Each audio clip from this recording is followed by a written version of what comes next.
Hi, my name is Kevin Hadsell. I'm the head coach for women's and men's cross country and track and field here at the University of Toledo, and we're here to give you a preview of the 2010 men's and women's cross country season. Coach, take us through the upcoming schedule if you could. Our schedule this fall is probably one of the most challenging schedules that we've had since I've been here. We'll start off with a dual meet against Bowling Green. That's a traditional meet that we've done for the last 7 or 8 years. At that meet, we run our full varsity men against their men, but the women, we usually, in the past, particularly the last couple of years, we only run our freshmen and sophomores.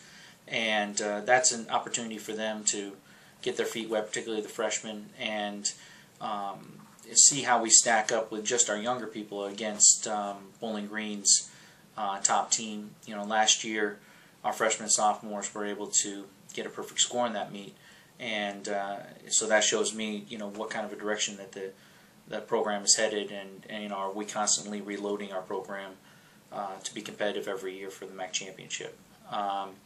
After that, we actually take a few weeks to just train. We train for about 3 weeks before we race again, and then we go to one of the best meets in the country. We go to the University of Minnesota for this year is the 25th anniversary of the Roy Griak Invitational. That's going to be an incredibly important meet for us to really see where we're at. The women, and both the men and the women, will race against, you know, probably 8 to 10 of the top 25 teams in the country. Depending upon how well we do there, then we'll really see where we stand regionally and nationally. Then the week after that, we actually split up. I'm taking the top 6 or 7 women from the Minnesota meet, and we are flying to Missouri State, and we're one of the invited teams for an 8 to 10 team invitational. And at that meet, we're actually going to race against Texas Tech and Wichita State, which are 2 of the top teams from the Midwest region, in hopes of you know, continuing to earn points to get ourselves a potential at-large bid to the NCAA championships.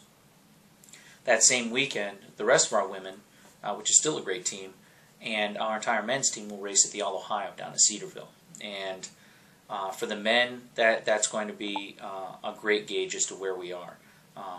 I think that they have a great chance to finish in the top maybe 3 at that meet. If we do that, you know, it's all 45 universities in the state of Ohio, then that's really going to continue to show that our men are becoming one of the top teams in the region.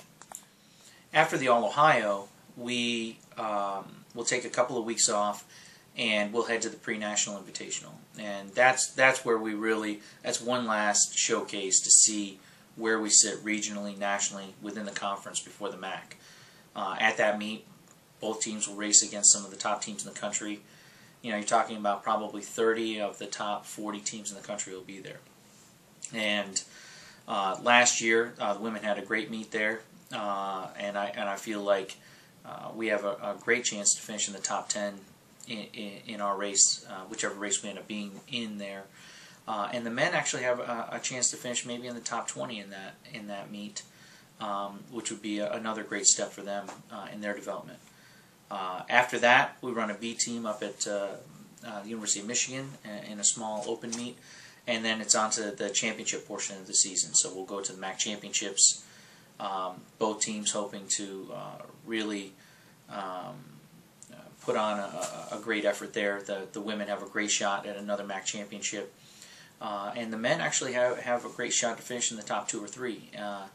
I think that they're going to be the biggest surprise in the MAC after the improvements that they've shown over the last few years, and then have continued to show this fall is amazing. And after the MAC championship, we host, between the MAC and the region, we host a small open invitational at Ottawa Park Golf Course, right across the street from the school, for all of our B team runners. And then we head to the NCAA regionals. The regionals this year are up at Oakland University, up in Rochester, Michigan. And that's where, you know, we really have an opportunity to do something special. The women, I think, have a great chance of finishing in the top 4 and earning a bid to the NCAA championships. The men have a great shot at finishing in the top 10, and that's something that we've never done before. And particularly exciting because the men, not having full track and field, it's a little bit more difficult to be competitive. But I think that we are really turning the corner on that aspect, and really putting out a great men's team. And I think that we have a great shot at the top 10. And then onto that, hopefully, then it's on to the NCAA championships. And for the women, it'd be a great opportunity to finish in the top 25 or so, and possibly have one or maybe even more All-Americans. So the schedule's great. It's our most challenging schedule we've had since I've been here. I've been here a long time. We've had some great teams. These both the men's and the women's teams, I feel like are our best teams we've ever had. So I want to have a schedule that was really going to showcase that. So it's going to be a great year. All right, Coach, could you describe for us the training your team's been going through this off season, and also who have you noticed on both teams that have kind of stood out? The training this fall has been going incredibly well so far. We have a training camp down in Mansfield, Ohio, right on a big lake, and that's my first opportunity to see exactly where we are in our development. There are two key workouts that we do down there that give me a great indication as to our level of fitness. One is a tandem of relays that we do. It's the same course every year. Actually, this year we had to change it a little bit, make it a little bit longer. But because I have a historical reference, it shows me where we are right now. And then, of course, our long run on Sunday gives me a great idea as to how strong we are. And one thing I do know is that by far, this is the strongest team that I've ever had. Both men and women. I've never had a team that could put together the types of times and workouts that we did at camp. Right now, Ari Fisher, of course, is our top runner. She had missed the MAC championships and the regionals in track last year. She actually hurt herself on a run the day after the Stanford Invitational when she ran 16:24. And that was disappointing, but she's completely healthy, and actually this is the best that I've ever seen her look. Every time that we head into a new season, I become more and more amazed at the things that she's able to do in training, and she's incredibly excited. On the men's side, we actually have 4 or 5 guys that have really stepped up into a great group.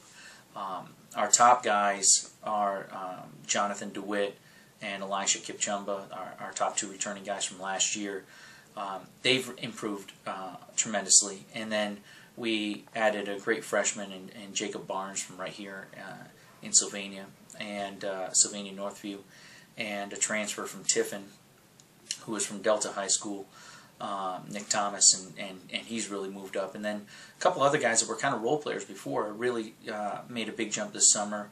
And so we have a great pack of guys, and actually through the testing that we do in the fall, right now our top runners are far ahead of where they were a year ago, and actually, like on the women's side, our depth is amazing. We have 9 women that right now are faster than our 3rd best woman from last year, which I think is really going to pan out for us. And our men, we have 6 guys right now as good or better than our best guy last year. So it's really, I mean, we got to keep healthy. We got to keep training hard. But where we are right now in the training and the leaders that we have right now, it's really amazing. So I'm looking forward to see how this develops over the next 2 months. Coach, have there been any other members of the incoming freshman class that you've noticed that have stood out or that you feel could be key contributors this season? On the women's side, the 2 newcomers that really stand out to me and have really been showing that they've improved even since high school are Megan Vogelsong and Jessica Phillips. Both of those girls came in. Megan Vogelsong was a state champion here in Ohio in the 2-mile, ran 10:50 for 2 miles, and Jessica Phillips, she struggled a little bit with her iron last fall, but still ran some great times.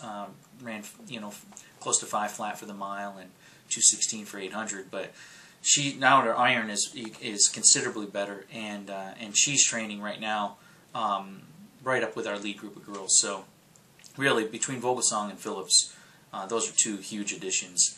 And then on top of that, they're not incoming freshmen, but what we did do is we returned some girls some women that we redshirted last year, and those redshirts have made tremendous jumps in their ability from last fall till now. So we have some people that maybe other schools hadn't heard of really because they had been redshirting and developing, but they're actually low 17 type distance runners, so they're doing really well. And on the men's side, of course, Jacob Barnes and Nick Thomas that I mentioned earlier, those guys really stand out. And then a couple other guys like Nick Brenner is another freshman, and one of our incoming freshmen, Jake Kaspersky, he broke his toe working for his dad this summer, and but he's back healthy now, and he's training, and he'll probably join the team in terms of racing by the end of September, and he's incredibly talented. So those are our best newcomers. Coach, what are your overall expectations and goals for this upcoming season? Well, our goal, of course, on the women's side, as it is every year, is to challenge for the MAC championship. We haven't won the MAC since 2002, but we've been either first or second 5 times in the last 9 years. So, really, I think that this year we're far better, far stronger than we've ever been. The MAC is tough. There's always 1 or 2 teams that kind of separate themselves, maybe 3 teams that separate themselves from the rest of the conference. When you're talking about narrowing the field down at the MAC championship to maybe only 2 or 3 teams that are contending, then there are very few points, and anything can happen.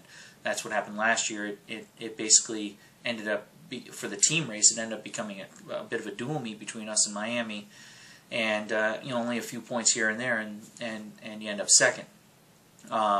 This year I think it'd be kind of the same deal. Ourselves, of course, and Miami and Ohio University, they're bringing back 2 huge red shirts from last year, and there's not going to be a lot of points separating those schools. So the goal is to win the MAC, finish in the top 5 in the region, and to earn a bid to the NCAA championships. I feel as though those are realistic goals, and goals that I think that we can accomplish quite with a little bit of luck. Of course, you got to stay healthy, and you got to keep training hard, and you got to keep improving. But I think that's well within our reach. And on the men's side, our goal is to be the most improved team in the MAC and in the region. The guys have been improving steadily every year. We've scored less and less points over the last 4 years at the MAC championship, and have continued to climb the ladder in the MAC. This year, I think, is going to be a considerable jump. I think that we are capable of finishing in the top 3 in the MAC and in the top 10 to 12 teams in the region. The guys have been incredibly excited about this year, dating all the way back to 10 months ago when the last season ended, and they've taken it incredibly serious. In all the years I've been coaching, I've been coaching almost 20 years now in Division I. This is the first men's team that I've had that have taken it as serious as the women have, and I'm really proud of them. Like, I've never been this excited going into a cross-country season, just cumulatively between the 2 programs, the men and the women, and I can't wait for it to get started and see where it all ends. But our goals are high, but I do believe that they're attainable, and we can't wait to get started.